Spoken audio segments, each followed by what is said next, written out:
Troisième partie de cette conférence que j'ai appelée la science du glamour et où je démontre que la toxine botulique peut donner les mêmes résultats que ces superbes photographies glamour. Je rappelle la définition du glamour que j'ai donnée dans la première partie.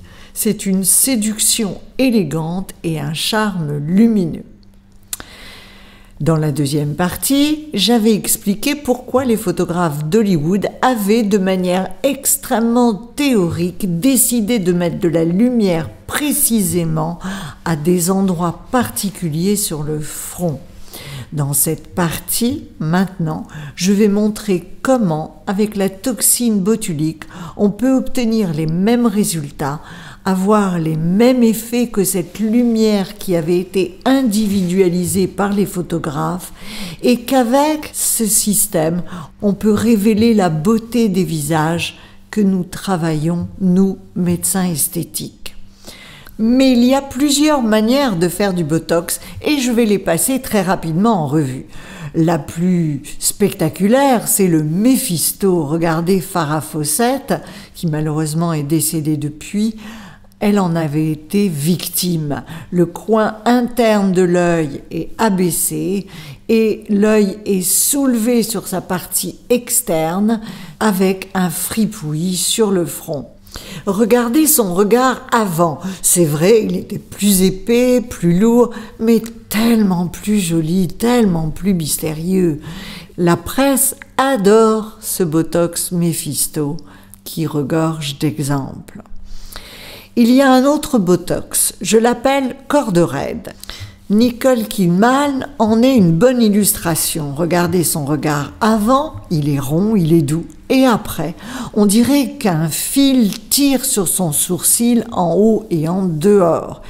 Et même le signe que ça a été botoxé, c'est la petite virgule qui parfois représente une forme de rébellion du sourcil. Regardez. On le voit très souvent. On le voit aussi sur la chanteuse Kylie Minogue. Son sourcil est tiré par une corde raide. Il était déjà bien haut avant. Et la petite virgule de rébellion du sourcil. Regardez. Troisième mode de Botox, très connu, le Botox dit gelé.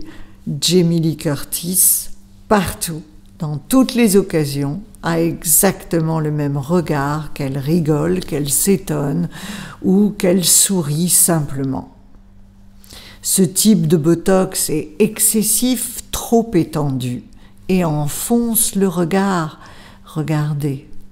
Un autre exemple, cette fois-ci avec un homme, le pauvre est décédé, George Michael. Il n'a pas beaucoup d'expression. Et pourtant, il semble vouloir dire quelque chose de différent sur ses photos.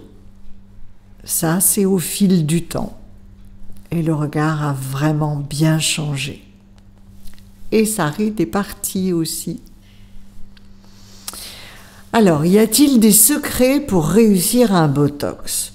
Ben oui, il faut très bien connaître l'anatomie de l'intérieur comme de l'extérieur, en connaissant bien la projection de tous les muscles. Il faut savoir étudier la balance musculaire de chaque patient. Il faut savoir doser. En un mot, il faut individualiser. Tout comme les photographes glamour avec leur lumière, qui ne mettaient pas la lumière au même endroit, eh bien on ne doit pas mettre le Botox au même endroit, nous, les médecins. Bon, on n'est pas obligé de faire du Botox, on peut se balader avec une lumière placée au bon endroit, mais c'est pas pratique. Pour avoir de la lumière au bon endroit, à tous les moments, eh bien, un bon médecin qui vous fait un joli Botox, comme sur cet exemple, ça vous met en beauté. Mais attention, il y a toujours ce risque d'en vouloir trop, d'en faire trop ou pas au bon endroit et de tirer un peu trop sur le sourcil et de tomber sur ce que j'appelle la corde raide avec la petite virgule. Je vous remercie de votre attention, j'espère que vous avez encore envie de voir la dernière partie. À bientôt.